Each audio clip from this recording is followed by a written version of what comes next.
మీ business ఏదైనా మీ ఊర్లో promotion చేయాలంటే అది సుమన్ టీవీతోనే సాధ్యం. ఇప్పుడే సంప్రదించండి. సంతోషం. ఇవాళ విజయ్ గారు పెద్ద ఎత్తున వారి సహచర బృందంతో పార్టీలో చేరటం అనేది ఇది శుభ సూచకం అని చెప్పి నేనైతే భావిస్తున్నాను. భారతీయ జనతా పార్టీ దినదిన ప్రవృద్ధిమానంగా బలపడుతున్నటువంటి అంశానికి ఇది సంకేతం అని చెప్పి ప్రతి ఒక్కరూ కూడా గమనించవలసినటువంటి అవసరం ఉన్నది అని చెప్పి కూడా నేను తెలియజేసుకుంటున్నాను. వారు పార్టీలోకి వస్తున్నటువంటి సందర్భంలో వారు నన్ను కలవడానికి వచ్చినప్పుడు విజయ్ గారిని అడిగాను, మీరు ఎందుకు పార్టీలో చేరాలనుకుంటున్నారు అని చెప్పి అడిగినప్పుడు నరేంద్ర మోడీ గారు దేశానికి చేస్తున్నటువంటి సేవ, రాష్ట్రానికి అందిస్తున్నటువంటి సహకారం, అదేవిధంగా దళితుల్ని గుర్తించినటువంటి సందర్భంలో మేమందరం కూడా పార్టీలో చేరాలనుకుంటున్నాం అని చెప్పి విజయ్ గారు చెప్పడం జరిగింది. వారు చాలా సవివరంగా చెప్పారు ఏ విధంగా నరేంద్ర మోడీ గారు ప్రత్యేకించి దళితుల మీద దృష్టి పెడుతూ మరి వారందరికీ కూడా సంక్షేమ ఫలాలు అందాలి అనేటువంటి ఆకాంక్షతో ఏ విధంగా వారు పనిచేస్తూ వస్తున్నారో వారు సవివరంగా మనందరికీ కూడా తెలియజేయడం జరిగింది. ఈ సందర్భంలో ఒక్క విషయం మనం ఖచ్చితంగా గుర్తు చేసుకోవాల్సినటువంటి అవసరం చాలా ఉంది. నరేంద్ర మోడీ గారు ఒకానొక సభలో ఒకానొక సందర్భంలో వారు స్వయంగా చెప్పినటువంటి విషయం ఏమిటంటే, నేను ఇవాళ ఈ స్థాయికి అంటే ప్రధానిగా ఈ స్థాయికి ఎదగలిగాను అని అంటే అది ఆనాడు బాబాసాహెబ్ అంబేద్కర్ గారు ఇచ్చినటువంటి రిజర్వేషన్స్ వల్లనే నేను ఈ స్థాయికి రాగలిగానని చెప్పి వారు చెప్పడం జరిగింది. అది మాత్రమే కాకుండా ఈ మధ్యన ఎన్డీఏ కూటమి గెలిచిన తరువాత ఢిల్లీలో వారు ప్రమాణ స్వీకారం చేయక ముందు ఎన్డీఏ కూటమికి సంబంధించినటువంటి భాగస్వాములందరినీ కూడా పిలిచి ఒక మీటింగ్ పెట్టినటువంటి సందర్భంలో వారు మొట్టమొదటిగా హాల్లోకి వచ్చిన వెంటనే ముందు వెళ్లి నమస్కరించింది మన భారత రాజ్యాంగానికి అని చెప్పి మనం అందరం కూడా ఇక్కడ గమనించాల్సినటువంటి అవసరం. మొన్న ఈ మధ్య జరిగినటువంటి ఎన్డీఏ కూటమిలో కూడా ఆంధ్ర రాష్ట్రంలో జరిగినప్పుడు చంద్రబాబు నాయుడు గారు నన్ను ప్రశ్నించారు, అమ్మ పురంధేశ్వరి, అక్కడ కనుక ఢిల్లీలో కనుక ఎన్డీఏ కూటమి మీటింగ్ జరిగితే మీరు ప్రధానంగా అక్కడ ఏం పెడతారు అని అంటే, సాధారణంగా ఏంటంటే మాకు బీజేపీ మీటింగ్ జరిగినప్పుడు శ్యామప్రసాద్ ముఖర్జీ గారు, దీన్ దయాళ్ ఉపాధ్యాయ గారు భారత్ మాతకి సంబంధించినటువంటి చిత్రపటాలు పెట్టి నివాళులు అర్పించి జ్యోతి ప్రజ్వలన చేసి ఆ తర్వాత మా కార్యక్రమం ప్రారంభించుకోవడం అనేది మాకు పరిపాటి కనుక దాన్ని దృష్టిలో పెట్టుకుని అడుగుంటారని చెప్పి నేను అనుకుంటున్నాను. ఆ సందర్భంలో వారికి చెప్పాను, మేము కనుక ఎన్డీఏ కూటమి మీటింగ్ ఢిల్లీలో కనుక నిర్వహించుకున్నట్లయితే ప్రధానంగా ముందు నరేంద్ర మోడీ గారు గౌరవ వందనం చేసేది భారత రాజ్యాంగానికి, బాబాసాహెబ్ అంబేద్కర్ గారు రచించినటువంటి ఆ రాజ్యాంగానికి అని చెప్పి నేను వారికి సమాధానం కూడా చెప్పడం జరిగింది. అదేవిధంగా ఇవాళ చూసినట్లయితే చాలా వరకు బాబాసాహెబ్ అంబేద్కర్ ని మా నాయకుడు అని చెప్పుకునేటువంటి పార్టీలు సరైనటువంటి గౌరవం వారికి ఇవ్వలేదు అనేటువంటి విషయం కూడా మనం సుస్పష్టంగా అర్థం చేసుకోవాలి. బాబాసాహెబ్ అంబేద్కర్ గారికి భారత రత్న ఎవరు ఇచ్చారంటే కాంగ్రెస్ ప్రభుత్వం ఇవ్వలేదు. అటల్ బిహారీ వాజ్పేయి గారు ప్రధానిగా ఉన్నటువంటి సందర్భంలోనే బాబాసాహెబ్ అంబేద్కర్ గారికి భారత రత్న ఇచ్చినటువంటి విషయాన్ని మనం ఇక్కడ గుర్తు చేసుకోవాలి. అదేవిధంగా తిరిగి నరేంద్ర మోడీ గారు ప్రధానిగా బాధ్యత స్వీకరించిన తర్వాత వారు నిజమైనటువంటి నివాళి బాబాసాహెబ్ అంబేద్కర్ గారికి అందివ్వాలి అనేటువంటి ఆలోచనతోటి, ఎందుకంటే వారు స్వయంగా చెప్పారు, ఇవాళ ఈ స్థాయికి నేను వచ్చానంటే రాజ్యాంగం ఇచ్చినటువంటి అవకాశాన్ని అందిపుచ్చుకుని నేను వచ్చానని చెప్పి వారు చెప్పారు. ఆ సందర్భంలో బాబాసాహెబ్ అంబేద్కర్ గారి జీవితంతో ముడిపడినటువంటి 5 ప్రాంతాలు, వారు జన్మించినటువంటి ప్రాంతం మావ్ అని చెప్పి మధ్యప్రదేశ్ లో ఉంటుంది.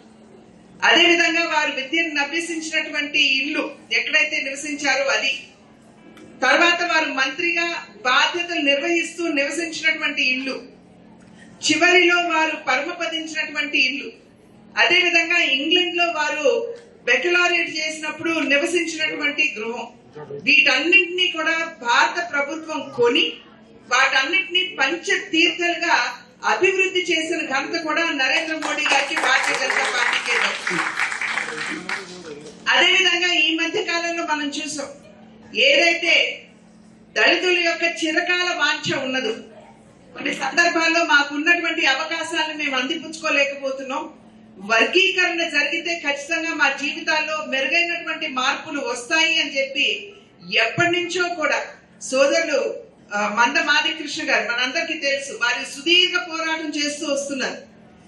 అప్పుడు తెలంగాణలో జరిగినటువంటి సభలో నరేంద్ర మోడీ గారు ఇచ్చినటువంటి మాట ప్రకారంగా వారు వెంటనే ఎన్నికలు అయిపోయిన వెంటనే వారు కమిటీని ఫామ్ చేయటం, ఆ కమిటీ వారి రిపోర్ట్ ఇవ్వటం, ఆ ఇచ్చిన వెంటనే వర్గీకరణకి ఆమోదం తెలిపినటువంటి విషయం కూడా మనం అందరం ఇక్కడ ఖచ్చితంగా చేసుకోవాల్సినటువంటి అవసరం ఉన్నది అని చెప్పి తెలియజేస్తున్నాను.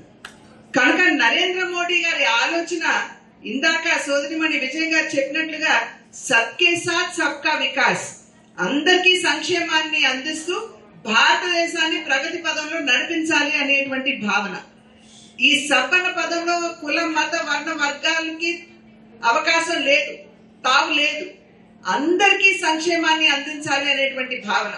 కనుకనే నరేంద్ర మోడీ గారు వారు ప్రధానిగా బాధ్యతలు చేపడుతున్నటువంటి సందర్భంలో స్వయంగా వారు చెప్పినటువంటి విషయం ఏమిటంటే, నేను పేద కుటుంబం నుండి వచ్చిన వాడిని, పేదలు అనుభవించేటువంటి కష్టాల పట్ల అవగాహన ఉన్నటువంటి వ్యక్తిని, కనుక నేను ఏ కార్యక్రమం చేపట్టినా కూడా దేశంలో ఉన్నటువంటి పేదవాడి సంక్షేమాన్ని ఆకాంక్షిస్తూ దేశంలో ఉన్నటువంటి పేదవాడిని కేంద్ర బిందువు చేసుకుని నేను కార్యక్రమాలు ప్రవేశపెడతానని చెప్పి నరేంద్ర మోడీ గారు అప్పట్లో చెప్పినటువంటి మాట.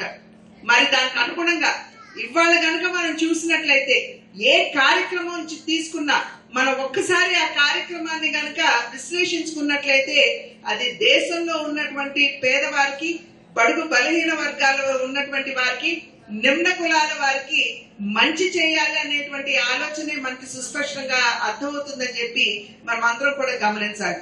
కనుక ఇవాళ అటువంటి నాయకత్వాన్ని మనం బలపరచాలి. సోదరులు మాట్లాడుతున్నటువంటి సందర్భంలో రామకృష్ణారెడ్డి గారు చెప్పారు ఏ విధంగా అంతర్జాతీయ స్థాయిలో కూడా ఇవాళ భారతదేశాన్ని ఒక విశ్వ గురువుగా ప్రతి ఒక్క దేశం గౌరవిస్తుందో వారు ఇందాక విడమర్చి చెప్పడం జరిగింది. ఇంతకు ముందైతే అభివృద్ధి చెందుతున్న పేద దేశంగా భారతదేశాన్ని చూసినట్లయితే ఇవాళ ఒక గొప్ప ఆర్థిక శక్తిగా నిన్న మొన్న 11వ స్థానంలో ఉంటే ఇవాళ 5వ స్థానానికి వచ్చింది. రాబోయే కాలంలో 3వ స్థానానికి భారతదేశం ఎదగబోతుంది. కనుక ఇవాళ ప్రపంచంలోనే విశ్వగురువు స్థానానికి భారతదేశం ఎదుగుతున్నటువంటి విషయాన్ని మనం అందరం కూడా గుర్తించాలి. ఈ యొక్క ప్రస్థానంలో ప్రధానమైనటువంటి నాయకత్వం వహించినటువంటి నరేంద్ర మోడీ గారు ఇవాళ వారి మాధ్యమంగా భారతీయ జనతా పార్టీని బలపరిచినట్లయితే ఖచ్చితంగా దేశం ఇదే విధంగా ముందుకు వెళ్తుంది అభివృద్ధి పదంలో అనేటువంటి విషయాన్ని మనం ఇక్కడ గమనించాలి.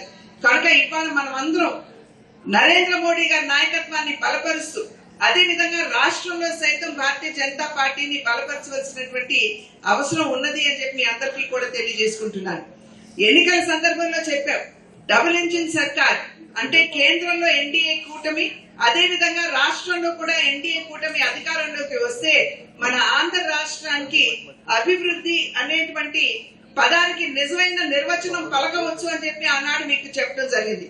ఇవాళ కనుక మీరు చూసుకున్నట్లయితే ఈ 100 రోజుల పాలనలో కేంద్ర ప్రభుత్వం అమరావతి మనకి ఏదైతే రాజధాని లేదు అని చెప్పి మనం చాలా ఆందోళన చెందుతున్నామో అటువంటి రాజధాని అయినటువంటి అమరావతి నిర్మాణానికి 15,000 కోట్ల రూపాయలని మేము అందిస్తామని చెప్పి కేంద్ర ప్రభుత్వం చెప్పినటువంటి విషయాన్ని మనం ఇక్కడ గుర్తు తెచ్చుకోవాలి.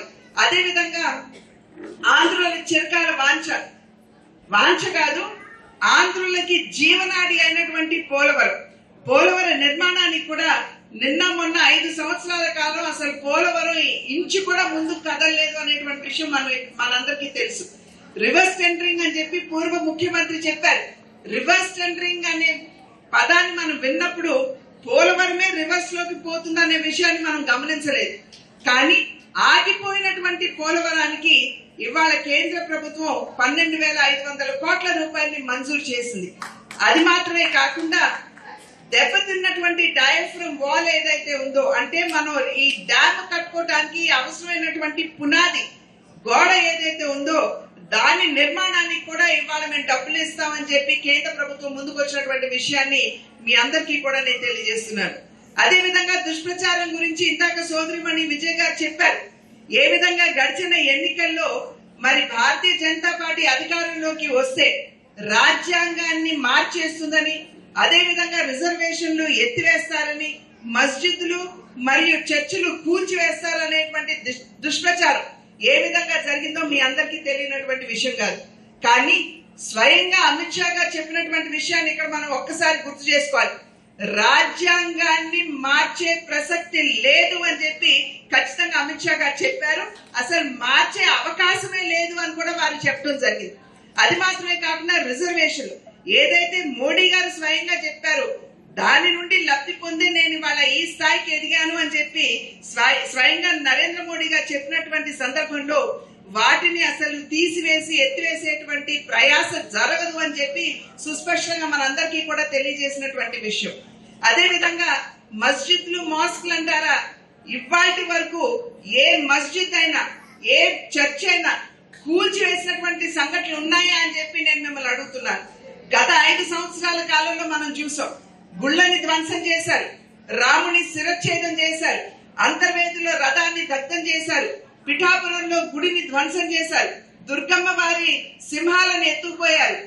ఇవన్నీ కూడా హిందూ మన గుళ్ళ మీద దాడి జరిగింది కానీ గత 5 సంవత్సరాల్లో. ఇప్పుడు అధికారంలోకి వచ్చిన తర్వాత ఒక మస్జిద్ గాని ఒక చర్చ్ మీద గాని ఎవరన్నా చేయి వేశారా అని చెప్పి నేను మిమ్మల్ని సభాముఖంగా మీ అందరికీ వేస్తున్నటువంటి ప్రశ్న. కనుక సమాజంలో ఉన్నటువంటి భిన్నత్వం ఏదైతే ఉందో దాన్ని గౌరవిస్తూ ముందుకు వెళ్లేటువంటి ప్రభుత్వం కేంద్రంలో ఉన్నటువంటి ఎన్డీఏ ప్రభుత్వం, రాష్ట్రంలో ఉన్నటువంటి ఎన్డీఏ ప్రభుత్వం అని చెప్పి మీ అందరికీ కూడా నేను తెలియజేస్తూ, రాబోయే కాలంలో మీరు పెద్ద ఎత్తున వచ్చి పార్టీలో చేరారు. మిమ్మల్ని మీ అందరికీ కూడా కండువాలు వేసి మేము పార్టీలోకి స్వాగతించాం. కానీ కండువాలతో పాటు బాధ్యతలు కూడా ఉన్నాయి అని చెప్పి మీ అందరికీ కూడా నేను తెలియజేస్తున్నాను.